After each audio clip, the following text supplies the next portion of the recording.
सियालकोट में भी मसरूर से हूँ मैं और यहाँ मैं हॉस्टल में रह के पढ़ी हूँ। मिस तो बहुत छोटा लफ्ज़ है। मैं अगर कहूँ ना कि मैंने इस दुनिया में सबसे ज़्यादा मोहब्बत अपनी माँ से की है। फर्स्ट ग्रेड में फ़ौरन कहना शुरू कर देते मैंने डॉक्टर बनना, तो मैं ऐसी कभी भी नहीं थी। पेरेंट्स को कभी भी अपने बच्चों पे इम्पोज नहीं करनी चाहिए चीज़ें। हमारे पेरेंट्स ने कभी, मेरे पेरेंट्स ने कभी नहीं की। 16-18 घंटे बस किताब आपने खोली हुई है, ना आपको अपना होश है, ना खाने पीने का, ना दिन रात का। जिसका आपने ख्वाब जिया हो, जिसकी ख्वाहिश पूरी की हो आपने, वो इंसान आपके लिए सबसे इम्पोर्टेंट होता है। अस्सलाम वालेकुम नाज़रीन, QAS हेल्थ के साथ मैं हूं आपका मेज़बान डॉक्टर AR माडा।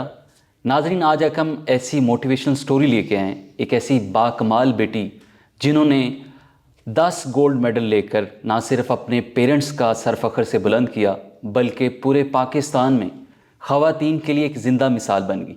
डॉक्टर आसमा, जिन्होंने 10 गोल्ड मेडल लेके अपने कॉलेज में एक नुमायाँ पोजीशन हासिल की। तो आइए उन्हीं से बात करते हैं और उनसे जानते हैं उन्हीं की ज़ुबानी स्टोरी। अस्सलाम वालेकुम, कैसी हैं? वालेकुम अस्सलाम। ठीक। पहले तो आपको बहुत मुबारक हो कि माशाल्लाह आपने 10 गोल्ड मेडल MBBS की मुश्किल तरीन डिग्री में आपने हासिल किए। हर बच्चे का ये ख्वाब होता है कि वो डॉक्टर बने। तो आपकी क्या मोटिवेशन थी, किसने आपको इसकी तरफ लेके गई? सबसे पहले तो बहुत शुक्रिया आपका। और अगर मुझे यहाँ लेके आया, सबसे पहले तो मैं कहूँगी कि मुझे अल्लाह ताला यहाँ पे लेके आए हैं, गॉड चूज़न हूँ। और दूसरे नंबर पर अगर कोई है तो वो मेरी अम्मा है, जिनकी वजह से मैं यहाँ पे हूँ और इस वक्त यहाँ बैठी हुई हूँ। वो सिर्फ मेरी अम्मा है अल्लाह ताला के बाद।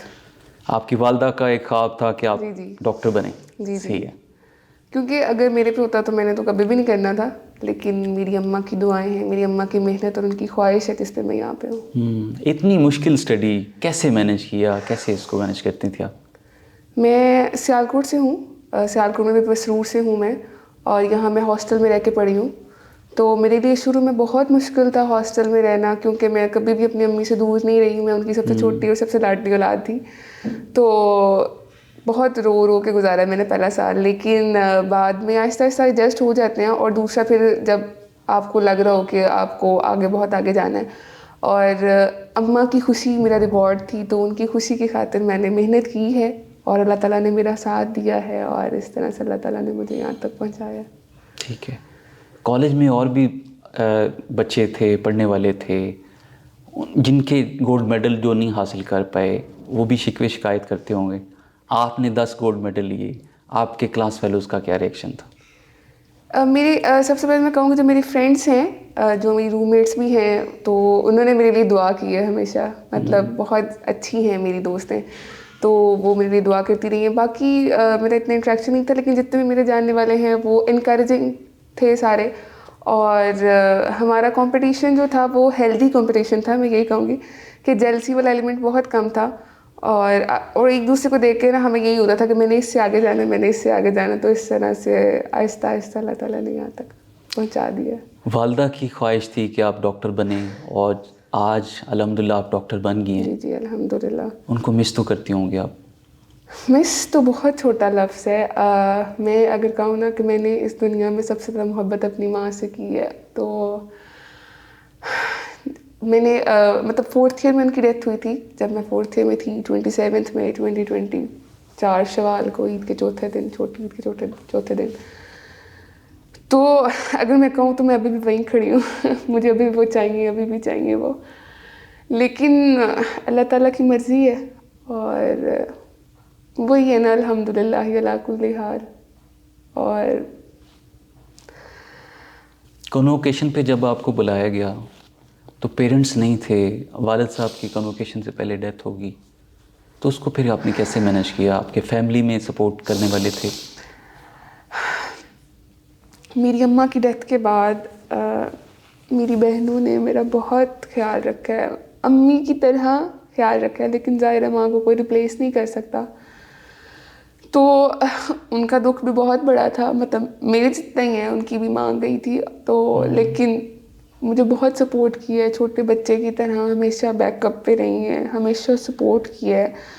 और उनकी मोहब्बत है, उनकी सपोर्ट है, मेरी फ्रेंड्स की सपोर्ट है कि मैंने कंटिन्यू किया 4th ईयर के बाद आगे। वरना अगर मेरे पे होता तो शायद मैं छोड़ देती। और जैसे आप कॉन्वोकेशन का कह रहे हैं, तो मैंने पहले रजिस्ट्रेशन नहीं करवाई थी। गेस्ट की रजिस्ट्रेशन करवाना होती है आपने, तो मैंने कहा मैंने नहीं जाना। फिर वो सारा कि नहीं इस तरह से नहीं होता, आपकी थर्ड पोजीशन है ये वो सारा कुछ।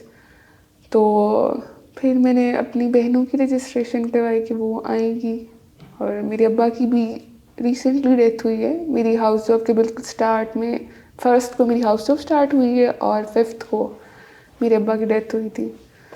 तो दोनों नहीं थे और बहुत मुश्किल था, लेकिन दुनिया के साथ आपको चलना पड़ता है। वालिद नहीं रहे, वालदा नहीं रही, घर में सिर्फ बहनें हैं, तो ये कैसे मैनेज कर लेती हैं सारी चीज़ें?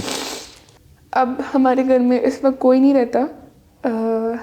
मेरी बहनें दोनों बड़ी हैं मुझसे, उन दोनों की शादी हो चुकी है, तो वो अपने घर में होती हैं, मैं यहाँ हॉस्टल में होती हूँ। तो मुझे जब घर जाना होता है मोस्टली, तो मैं मुन्ना से कहती हूँ कि वो फिर आती है घर, तो फिर मैं जाती हूँ घर। अदरवाइज़ फिर मुश्किल होता है मेरे लिए, क्योंकि अकेले रहना मुश्किल, और मैं किसी के घर रहना मुझे ऑकवर्ड लगता है, मैं कंफर्टेबल नहीं होती। तो जब उसका स्केड्यूल बनता है और मेरा भी, तब मैं छुट्टी ले लेती हूँ और फिर मैं घर जाती हूँ, बाकी हमारा घर बंद रहता है। इस मुश्किल दौर में 5 साल का जो आपने टेन्योर स्टडी में गुजारा, फिर ये कामयाबी हासिल की, दोस्तों का भी एक रोल होता है कि वो आपकी कामयाबी में आपका साथ देते हैं। तो आपके कौन से दोस्त थे जिन्होंने आपका साथ दिया थ्रू आउट आपकी डिग्री में? मेरी रूममेट्स ही हैं, वो मेरे फ्रेंड्स भी हैं, रायहा, समरा, शुमाइला। तो बहुत सपोर्ट किया उन्होंने मुझे, क्योंकि पहले मैं कंपटीशन में थी। मैं यही कहूँगी कि मैं पहले चाहती थी हाँ मेरी पोजीशन है सारा कुछ, लेकिन 4th ईयर में मैंने खुद कहा था कि मैंने किसी कंपटीशन में नहीं पार्टिसिपेट, कुछ भी नहीं, बस मैं पीछे बैठूँगी, अपना टाइम पूरा करूँगी और ख़त्म। लेकिन आपके फ्रेंड्स आपके लिए मोटिवेशन होते हैं, और उन्होंने मेरे लिए बहुत दुआएं की हैं। उन्होंने भी, मेरी बहनों ने बहुत साथ दिया, बहुत बहुत बहुत, इसलिए थोड़ा सा मैं कर पाई हूँ, वरना अगर मेरे पे होता तो नहीं होता। खुद से डॉक्टर बनने का शौक़ था, सिर्फ वालदा की ख्वाहिश थी? मेरे कभी भी शौक नहीं रहा। एक तो बच्चे होते हैं ना जो मतलब 1st ग्रेड में या फ़ौरन कहना शुरू कर देते हैं मैंने डॉक्टर बनना, तो मैं ऐसी कभी भी नहीं थी। मैं बड़ी आसानी पसंद इंसान हूँ और मुझे आराम से रहना ही पसंद है। तो मेरी अम्मा ने ही कहा था कि तुमने डॉक्टर बनना है, और मुझे लगता है उन्होंने कहा भी नहीं था इतना, मेरी अम्मा की दुआ थी। मेरी अम्मा ने बस मुझे एक बार कहा था कि तुम प्री मेडिकल करो, तो एडमिशन हो जाए तो ठीक है, वरना तुम जहाँ भी जाना चाहो। तो मेरा सबसे बड़ा रिवॉर्ड हर जगह हमेशा मेरी अम्मा की खुशी रही है, तो मैंने उनके लिए किया। ये कामयाबी यकीनन आपकी फैमिली के लिए फ़ख्र है, टीचर्स के लिए, टीचर्स को आप पे फ़ख्र होगा। अभी तक जितनी भी आपने ये कामयाबियाँ समेटी हैं, 10 गोल्ड मेडल लिए, डिस्टिंक्शंस ली, आपको फैमिली में रिश्तेदार भी खुश होते होंगे, सपोर्ट करते होंगे। पेरेंट्स नहीं रहे, उसके बाद आपके टीचर्स हज़रात, दोस्त, तो कैसा लगता है आपको उनकी ये खुशी देख? बहुत अच्छा लगता है। मेरी फैमिली में जैसे मेरे मामू और खाला लोग हैं, तो मैं घर का बहुत लाडला बच्चा रही हूँ, और हम तीनों बहनें हमारे वो फैमिली में ननिहाल में बहुत लाड दे रहे हैं। तो वो ऐसे ही सेलिब्रेट करते हैं जैसे ये उनकी अपनी सक्सेस है, तो वो सब बहुत खुश हैं, सब की दुआएं हैं, और मैं यही कहूँगी कि बस अल्लाह ताला का साथ है और उन सब की भी साथ कि मैं यहाँ पे हूँ, वरना मैं अगर होती तो मैं कुछ भी नहीं थी। अच्छा, वो बच्चे जो अभी डॉक्टर बनना चाहते हैं, आप उनको क्या मैसेज देंगी कि वो इस फील्ड में आएँ या किसी और फील्ड की तरफ उनको जाना चाहिए? नहीं, जो आना चाहते हैं वो आएँ। और दूसरा ये है कि ये फील्ड बहुत स्ट्रेसिंग है, बहुत ज़्यादा। आपका जो स्टडी का टेन्योर है वो भी, और उसके बाद प्रैक्टिकल भी, फिज़िकल स्ट्रेस, इमोशनल स्ट्रेस, हर तरह से। तो स्ट्रेस मैनेज करना आना चाहिए। बाकी अल्लाह ताला से दुआ करें, मेहनत करें, कंसिस्टेंट रहें। पेरेंट्स की दुआएं आपके साथ हैं तो सब कुछ हो जाएगा इंशाल्लाह। MBBS आपने कर लिया, हाउस जॉब जारी है, उसके बाद आगे स्पेशलाइजेशन किस में करना चाह रही? मैं स्पेशलाइजेशन इंशाल्लाह रेडियोलॉजी में करूँगी, इंटरवेंशनल रेडियोलॉजी में इंशाल्लाह। ठीक है। और क्योंकि मेडिसिन बहुत स्ट्रेसिंग है और सर्जरी में बहुत ब्लड और सारा कुछ, तो वो मैं नहीं कर सकती, तो इसलिए इंशाल्लाह मैं रेडियोलॉजी में जाऊँगी, इंटरवेंशनल रेडियोलॉजी में इंशाल्लाह। ठीक है, कोई मैसेज देना चाहें वो पाकिस्तान के बाहिम्मत नौजवान जो स्ट्रगल करना चाहते हैं, फील्ड में आना चाहते हैं, उनके लिए कोई मैसेज दें? मैसेज मेरा यही है कि पेरेंट्स को कभी भी अपने बच्चों पे इम्पोज नहीं करनी चाहिए चीज़ें। हमारे पेरेंट्स ने कभी, मेरे पेरेंट्स ने कभी नहीं की, तो इम्पोज नहीं करें। अगर आपके बच्चे खुद आना चाहते हैं तो वो तब आएँ, क्योंकि स्ट्रेसफुल है बहुत ज़्यादा। और दूसरा ये है कि शॉर्टकट कोई नहीं होता, आपने मेहनत करनी है, कंसिस्टेंट रहना है और अल्लाह ताला से मदद मांगनी है हमेशा। और कोई कुछ नहीं होता, सिर्फ अल्लाह ताला सब कुछ होते हैं। और अल्लाह ताला ने जब दिन नवाजना है ना, तो फिर किसी और ने नहीं रोकना। तो किसी चीज़ को भी रुकावट नहीं समझनी, आपने मेहनत करनी है, अल्लाह ताला से दुआ करनी है, पेरेंट्स की दुआएं होंगी तो आप कहीं भी जा सकते हैं। दिन में आप मेहनत की बात कर रही हैं, दिन में आप कितना पढ़ती थी? क्योंकि डिग्री मुश्किल है, टफ सिलेबस होता था, तो कैसे आप कितने घंटे आप दिन में टाइम स्टडी को देती? रूटीन में तो इस तरह से होता था कि मैं जो आपको रोज़ाना वो लेसन या जो भी प्रैक्टिकल करवाया जाता है तो वो उसको आके तो रिवाइज करना है, 4 to 6 आवर्स वो होते हैं। लेकिन प्रोफेशनल्स जिन्हें हम एग्ज़ाम्स आम ज़बान में कहते हैं, जब वो टाइम होता है और सेंडअप्स वाला जो टाइम है उसकी प्रेपरेशन में और उसके दौरान आप कह सकते हैं कि 16 घंटे 18, मतलब हम पढ़ रहे होते हैं 16-18 घंटे। बस किताब आपने खोली हुई है और आप उसके सामने हैं और आप सारा प्रेपरेशन कर रहे हैं, ना आपको अपना होश है, ना खाने पीने का, ना दिन रात का, सिर्फ आपकी वो वही हार्ड वर्क और सारा कुछ चल रहा होता है। तो वो एक स्ट्रेसफुल बहुत ज़्यादा होता है उस वक्त, आपको समझ भी नहीं आ रही होती। और उस वक्त आपके मेनली वही टाइम जो मुझे लगता है मुश्किल होता है, क्योंकि उस वक्त ऐसे लग रहा होता है कि प्रेशर बढ़ी जा रहा है सारा हर जगह, तो उस टाइम को कोप करना मुश्किल होता है। कैसे आप कोप अप कर लेती थी? एक तो वालिदा की जाने की दुख था, फिर स्टडी को भी आपने मैनेज करना था, तो उस स्ट्रेस को आप कैसे मैनेज करते? एक तो अल्लाह ताला से आपको मदद मांगनी चाहिए। मेरे लिए एक जो था सबसे पहले तो वो अम्मा थी। मैं अम्मा से बात करती थी फ़ोन पे और उनसे कहती थी ना कि आप दुआ कर दें, तो मुझे लगता था अब सब ठीक होगा। और उसके अलावा मैंने हमेशा अल्लाह ताला से मदद मांगी है कि मैं जितना कर सकती थी मैंने कर लिया, अब आपके हाथ में है। और जब बहुत ज़्यादा मैं स्ट्रेसफुल होती थी, बहुत ज़्यादा डिप्रेशन या इस तरह से, तो मैं तब 2 नफल पढ़ लिए, अल्लाह ताला के सामने रो लिया, उनसे मदद मांग ली और कुरान पढ़ लिया, तो बहुत सुकून मिलता है इन चीज़ों से और आपको आसानी भी मिलती है। मुझे ऐसा लगता है कि जब मैं अल्लाह ताला से बात करती थी तो जब कुरान उसके बाद खोलें तो आपको उसमें जवाब मिलता है, अल्लाह ताला आपको तसल्ली देते हैं। तो वो था मेरे लिए। ठीक है, अमीरुद्दीन मेडिकल कॉलेज में एक्सपीरियंस कैसा रहा आपका? कहा जाता है कि रोल नंबर 100 पे आता था। वो जो बच्चे फर्स्ट, सेकंड और थर्ड रोल नंबर वाले, उनकी क्या, उन्होंने गोल्ड मेडल्स लिए आपकी तरफ? फर्स्ट ने कितने लिए, सेकंड ने कितने लिए, थर्ड वाले ने कितने लिए? शुरू में मुश्किल था मेरे लिए, क्योंकि वो रोल नंबर 101 वाला जो सारा था, तो वो लास्ट मेरिट और दूसरा वो ट्रीट भी आपको वैसे ही कर रहे होते हैं, ये तो लास्ट मेरिट है जी, आपका बैच भी वही सारा कुछ इस तरह से। तो शुरू में मुश्किल था और उसके बाद फिर अल्लाह ताला की मदद से और अम्मा की दुआओं से थोड़ी कोशिश करके तो मैंने कहा कि नहीं ऐसे नहीं होता सब लोग बराबर हैं यहाँ पर। तो मुझे मेहनत करना पड़ी बहुत पहले से ज़्यादा। मतलब मैंने अगर अपनी ज़िंदगी में सीरियस होकर पढ़ा है तो मैंने MBBS में पढ़ा है। पहले मेरी अम्मा मुझे कहती भी थी अस्मा तुम थोड़ी सी ज़्यादा मेहनत करोगे तो तुम बहुत अच्छा कर सकते हो, लेकिन मैं कहती थी नहीं, इट्स ओके, हो रहा है तो होने दे। लेकिन MBBS में आके मैंने सिर्फ इस बात को प्रूव करने के लिए कि रोल नंबर 100 किसी की पहचान नहीं होता, मतलब जो कोशिश कर रहा है वही आगे आता है। तो इस तरह से आहिस्ता आहिस्ता वो तो अल्लाह ताला ने इम्प्रूव कर दिया। दूसरा जो आप पूछ रहे हैं बाकी रोल नंबर्स का, तो रोल नंबर 1 डिटेन हो गया था हमारा, अल्लाह उसके लिए सानिया करे। जो रोल नंबर 2 है उनका कोई मेडल नहीं है। रोल नंबर 3 का एक मेडल है। फोर्थ के आई थिंक 4 और 5 है। 5 के 6 है। 6 है। हाँ। 7th का नहीं है। 7th का नहीं है। 7th कौन है भला?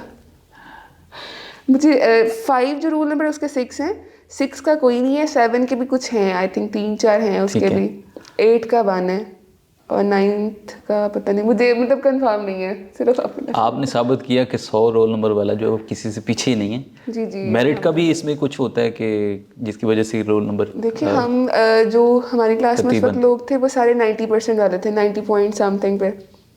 तो रोल नंबर 1 90.8 था। ठीक है। और मैं 90.3 थी। तो 0.5 के डिफरेंस से वो मैं इतनी पीछे चली गई और वो रोल नंबर 1 था, तो डिस्क्रिमिनेशन होती थी।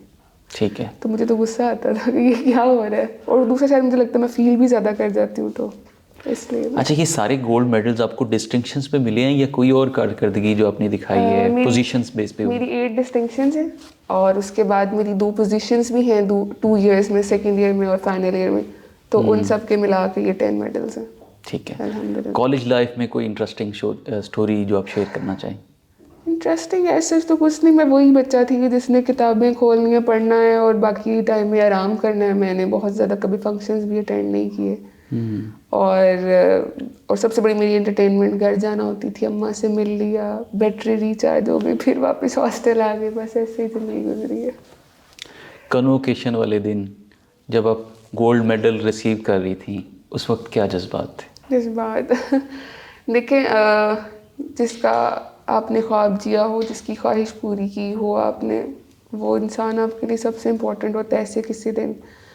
तो वो नहीं थी, और यही दिल आपका चाहता है ना कि वो जो सब लोग सामने बैठे हैं उनमें आपके पेरेंट्स हों।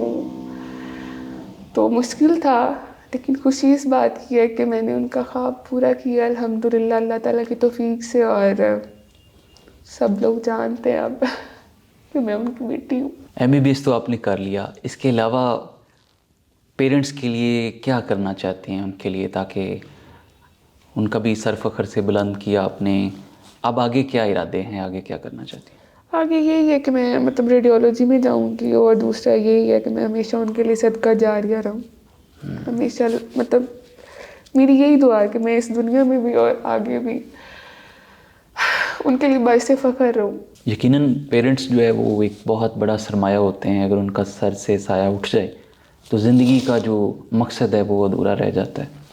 तो ये एक ज़िंदा मिसाल है जिन्होंने ना सिर्फ अपने पेरेंट्स के जाने के बाद स्ट्रगल को कंटिन्यू रखा, बल्कि अभी इसी मिशन में लगी हुई हैं कि वो पाकिस्तान का नाम रोशन करें, मेडिकल में आला से आला तालीम हासिल करें, और पाकिस्तान में एक मसीहा के तौर पर उन लोगों के लिए काम करें जिन लोगों को बेसिक हेल्थ की ज़रूरियात अभी तक मुयस्सर नहीं हो रही।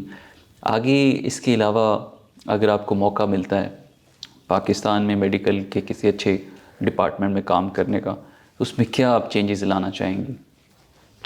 सबसे पहले मुझे ऐसा लगता है, मतलब जैसे टीचिंग हॉस्पिटल में मैं हाउस जॉब कर रही हूँ, तो वहाँ फैसिलिटीज़ हैं सारी, लेकिन ना बहुत मुश्किल होता है लोगों के लिए, क्योंकि उन्हें पता ही नहीं होता कि उन्होंने किस तरफ जाना है, किस तरह से सारे काम करवाने हैं। तो मुझे ऐसा लगता है कि सबसे पहले जो भी पेशेंट आपके हॉस्पिटल में आ रहा है, तो उनको बेसिक इन्फॉर्मेशन सारी प्रोवाइड करना चाहिए कि आप इस तरह से सारा करेंगे। और दूसरा जो मुझे ऐसा लगता है, जो गरीब लोग हैं उनके लिए आसानियाँ होनी चाहिए बहुत ज़्यादा, कि उनको धक्के नहीं खाने पड़े यहाँ से वहाँ। उनके लिए एक स्ट्रीम लाइन होनी चाहिए कि यहाँ से ये काम करवाओ, वहाँ से ये, और फिर आपका काम हो जाए। एक तो उनको वो स्ट्रेस होता है कि उनका पेशेंट इतना बीमार है, दूसरा उनके फाइनेंशियल क्राइसिस अलग होते हैं, वो इमोशनली ड्रेन अलग हो रहे होते हैं, तो वो उनको जो सारा खपा रहे होते हैं ना, मेरा दिल चाहता है कि वो सारा एक बिल्कुल सीधा एक पाथवे उनके लिए बन जाए, ताकि वो वाली एक जो जलालत है उससे तो वो लोग बच जाएं। बाकी पेशेंट वाला जो है उसमें भी यही कोशिश है कि अल्लाह ताला मुझे जितना हो सकता है उनके लिए फ़ायदेमंद बनाए, कभी मेरे वजह से किसी कोई सफ़र ना करे, बस यही। 5 साल आपने स्टडी की, टीचर्स के लिए क्या मैसेज है? प्रोफेसर्स जो आप लोगों को पढ़ाते रहे, उनके रवैया कैसा होता था, उस पर आप क्या कहते हैं? उसमें यही है कि मैं नकाब करती थी, तो वो इश्यूज होते हैं ना कि फेस वैल्यू और ये सारा कुछ, और दूसरा होता है फेवरेटिज्म। तो मैं यही कहूँगी कि किसी को उसके पेरेंट्स की बेस पे जज नहीं करना चाहिए, क्योंकि वहाँ जो सब लोग आए हैं वो पढ़ने के लिए आए हैं, तो उन सबको उनके इंटेलिजेंस, उनके कैलिबर के लिहाज से आप जज करें और फेवरेटिज्म ख़त्म कर दें। बहुत लोग सफ़र करते हैं, मैंने खुद सफ़र किया है, तो मैं यही कहूँगी कि इक्वलिटी और जो जज करने का जो स्टैंडर्ड है ना, वो सेम होना चाहिए सबके लिए। ठीक है, एक बार फिर से मैं आपको पूछूंगा जाते हुए, नौजवानों के लिए क्या मैसेज है? वो अगर मेडिकल में आना चाहते हैं, MBBS करना चाहते हैं, या किसी और फील्ड में जाना चाहते हैं, क्या मैसेज देंगे? उनके लिए यही है कि शॉर्टकट्स नहीं ढूंढें, कंसिस्टेंट रहें, मेहनत करें और ईमानदार रहें, अपने आप के साथ भी, अपने पेरेंट्स के साथ भी और अल्लाह ताला के साथ भी। तो फिर रुकावट आए भी तो अल्लाह ताला बड़े आसानी से हटा देते हैं। और अल्लाह ताला आपके साथ रहें तो कुछ भी मुश्किल नहीं होता, और पेरेंट्स की दुआएं तो बहुत बड़ी नेमत है। थैंक यू सो मच अस्मा जी। नाजरीन, हमारे साथ मौजूद थी डॉक्टर अस्मा, गोल्ड मेडलिस्ट, और अपने जो वो स्टोरी अपनी ज़ुबानी हमें बता रही थी। यकीनन ये पाकिस्तान की एक होनहार तालिबा जिन्होंने 10 गोल्ड मेडल अपनी इस मेडिकल की डिग्री में MBBS में हासिल किए, और अपने पेरेंट्स का सर फ़ख्र से बुलंद किया। ना सिर्फ पेरेंट्स का बल्कि पाकिस्तान के लिए, एक पाकिस्तान की नौजवान यूथ के लिए एक ज़िंदा मिसाल है। तो आज का जो शो अपने अख्ताम को पहुंच रहा है, अपने मेज़बान डॉक्टर ए आर माडा को इजाज़त दीजिए। अल्लाह निगहबान।